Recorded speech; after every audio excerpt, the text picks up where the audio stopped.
All right, so today I am joined by pop culture expert, content creator, and investigative journalist Sloan Hooks. How are you doing today?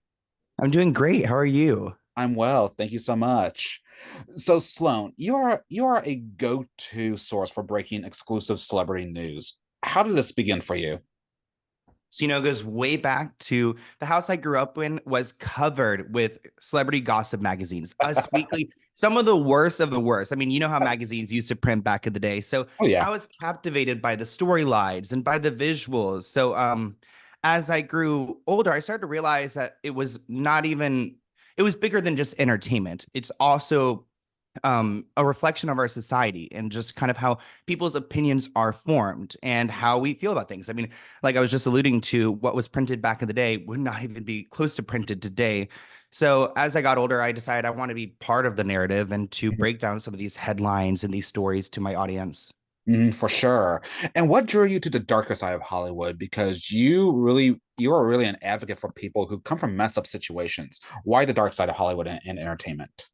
When I first started covering content on YouTube, I kind of gravitated to the darker stories because it evoked emotion, like, whether it's sadness or anger or just wanting to stand up for someone, especially when I started off covering some of those niche topics. And then as I graduated to more mainstream and even more celebrities, that's still that emotion evoking, that wanting to help and wanting to be aware, that was still there. So it's kind of like what people, I guess, when you think about crime and that entire industry and all of the podcasts and documentaries and things like that, it's kind of the crime side of pop culture because Yeah. I mean, nowadays we see with Diddy and things like this, it really has become criminal. So Definitely, for sure.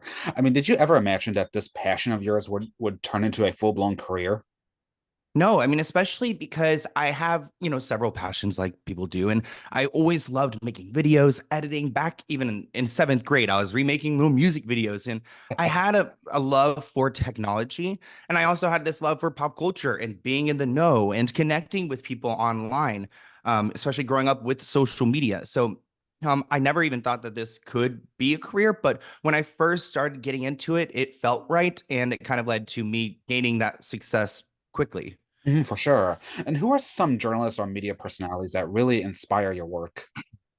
Well, I love I always say like Wendy Williams, Harvey Levin, Andy Cohen. I mean, they've all been able to create their own pathway in this industry of reporting and entertainment and to build like a reputation while I think like maintaining their integrity. I mean, Wendy Williams, she's got this bold personality and I always loved her takes. They're hilarious. Harvey Mhm. Levin with TMZ, he created his own brand and he's Yeah. known for breaking stories and having rapport with celebrities, which is something I feel very passionate about because I want to be a part of this, to be an asset to them and you know, and a way for people to come and speak out and to speak their truth. I mean, if someone finds themselves in a scandal, I want them to know they can come to Sloan because not only will I be honest and upfront, but I will be rational. And then, like, Andy Cohen, he's just fun. His audience feels like they're friends with him. Yeah, So exactly. those three people are like my go-to inspirations. Awesome. Very nice. And you have covered a lot of pop culture moments throughout your career, including the Free Britney movement and Quiet on Set.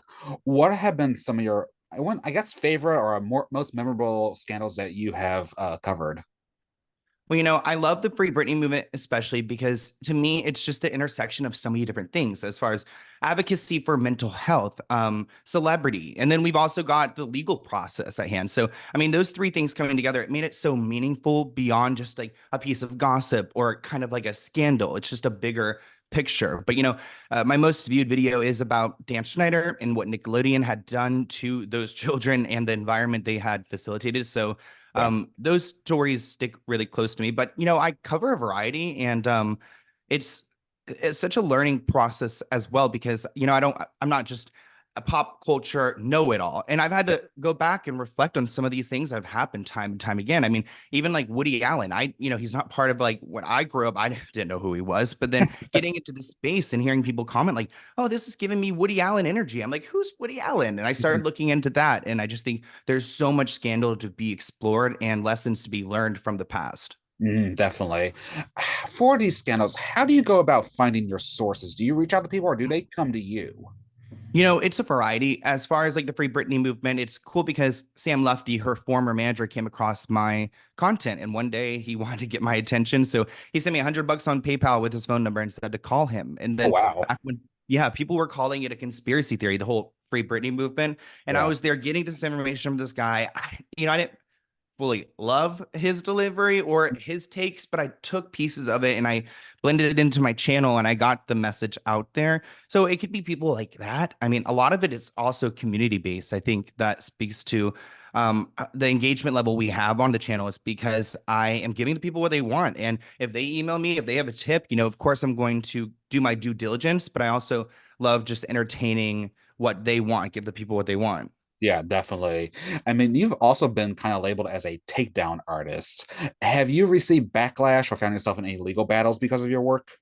No, I've never had any legal battles. And honestly, the cease and desist letters I have received, they're so open threats. And I mean, even now looking at it as far as like the Free Britney stuff, I mean, everything they were saying in there was false. And then looking at like the new cult talk documentary on Netflix, I mean, they sent me a cease and desist letter back then. Now we've got a documentary about it. So to me, I don't feel like I'm necessarily a takedown person because I actually don't really like cancel culture. I am only speaking on things that are typically like in report, like have been reported, are a police report, are a criminal filing. So a court filing, legal documentation. So I don't even like to think of myself as a takedown artist because they're a creator just because I don't really like that energy. I want to also recognize there's forgiveness to be had. And I mean, that's part of healing. Nobody wants to be a hateful, nasty person. So I included don't want to be a part of that. And I think that a lot of people love how I report on stories because I'm not hateful,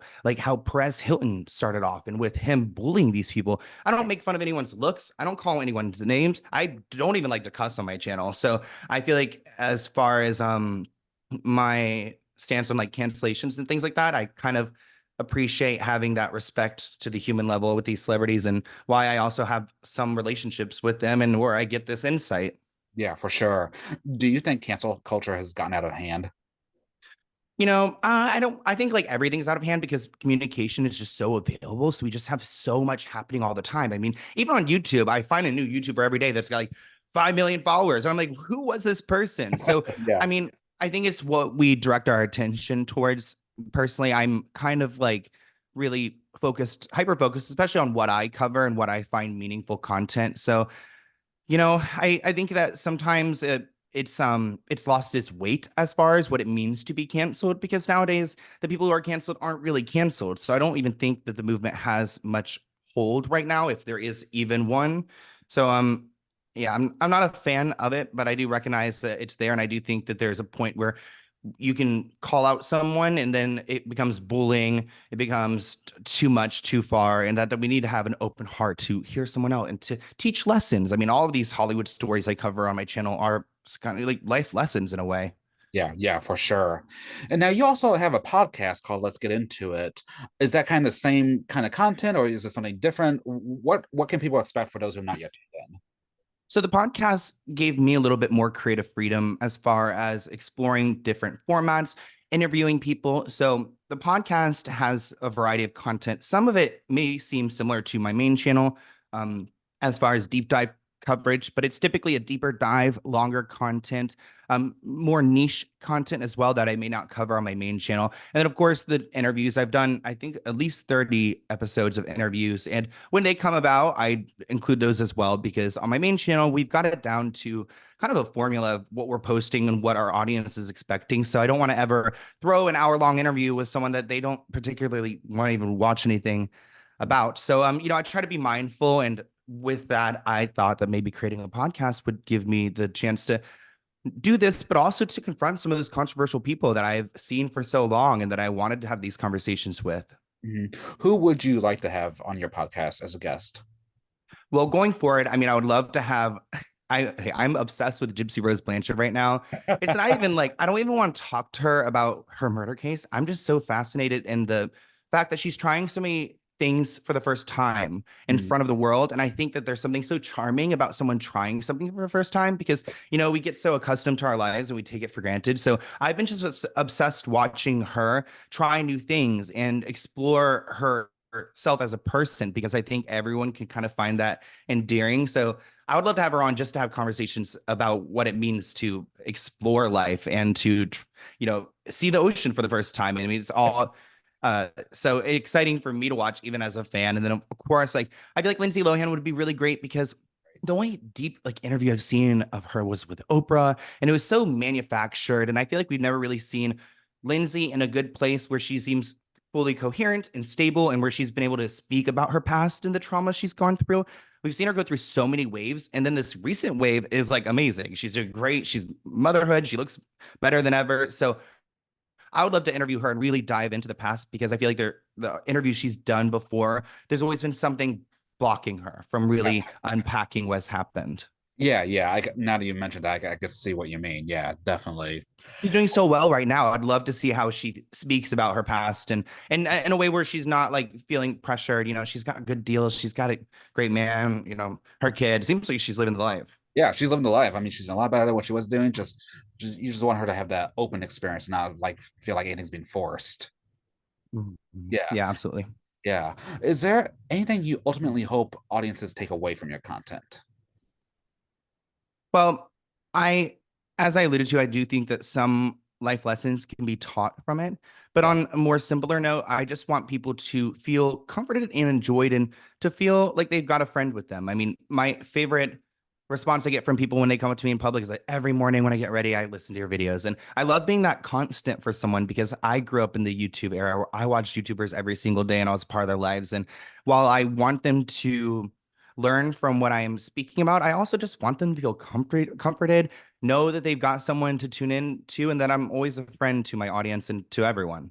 awesome. What would you say has been key to growing your channels and gaining subscribers? Well, clearly there's things like consistency, SEO, search engine optimization, there's things like that. But I also think that there has to be a personal aspect to it, especially in such a crowded environment. I mean, we've got reporters everywhere. We've got news networks that have tons of funding. So how does little old me over here create this channel on my own and build this rapport and this credibility? So it is that consistency. It's learning the science behind it, because while I recognize that this is a piece of reporting and entertainment, it's also a business. And I look at it in that way to deliver it. And I listen to what my consumers want and my people. And I want my audience to feel heard and engaged with. And I love whenever I post a video and I get like 20 comments that are like, I've been waiting for this, or I've been requesting this one, because I'm always happy to give the people what they want. Yeah, and what they want. Yes, definitely. Are you currently working on any LGBTQ plus or pride related content right now? Right now I am working on becoming more active in this space. I mean, for me, I feel like I've not been able to really fully express my gayhood on YouTube, because generally my content's not fully about me. And so then when I've been pushed and recommended, I haven't had like the gay fame. Like my partner, he's in this space as well, and he's just got such an audience of our community. And for me, it's like typically like women and straight people. And now I'm starting to be more open about myself and to be more present and active in the community, because also living in West Hollywood, there's so much opportunity out here. And it's so nice. So there are some like little documentaries that I'm planning on working on, or that I'm in the process. I have some like pitches and things, because I really want to go the documentary route when Yeah. it comes to the next chapter of my work, because there's been several documentaries, including like Quiet on Set. I was briefly featured in it. Also had conversations with the creators of it years prior to help them put this together. Same with the New York Times and their Britney Spears documentary. There's that TikTok cult one that just went out there. I got a cease and desist letter from them a long time ago, how to deal with them. So I feel like I want to go into that space, and there's one in particular I'm thinking of, but I just not to talk about the details of it at all. But it does have some LGBT aspects to it. But I love the community, and I feel um excited to just be more present, especially when it comes to my content. Mhm. Awesome. Very nice. Well, what are some other future goals you hope to accomplish with your career and platform? Well, right now I am working on a variety show. It's we've gotten all the logistics done, which I feel like such the privilege of whenever you have been in this space already, knowing like, okay, create the LLC, get all these things figured out, get the studio built. So I have a variety show that I'll be coming out with this year, and it's going to be a lot of different formats. You'll see me in restaurants with celebrities, you'll see me on the red carpet doing interviews, and it's an entire network, let's say like kind of like TMZ-esque. And I'm doing that with a fellow YouTuber. We're partnering on that. So that will be coming hopefully this fall if everything just happens as it should. But you know how it goes. Oh, you know how it goes. It'll be pushback and pushback, but you never know. But yeah, hopefully that will come out this fall. Yes. Well, Mhm. Sloan, how can one stay up to date with you the best? YouTube, Instagram, TikTok. Yeah, we've got YouTube, Sloan Hooks, and our podcast, Let's Get Into It, which is also on all the streaming platforms. Also, I love Facebook. I've got like 500,000 over here on Facebook. We love our Facebook audience. So, same name over there for Facebook, TikTok, Instagram, and a Snapchat show called Are You Hooked Yet? So, I would try to get all my bases covered, and I love being engaged with my audience. So, thank Okay, you. perfect. Then before we wrap up, are there any other upcoming projects or anything else you would like to mention or plug at this time? No, I think I'm all good. Thank you. Okay, of course. Thank you.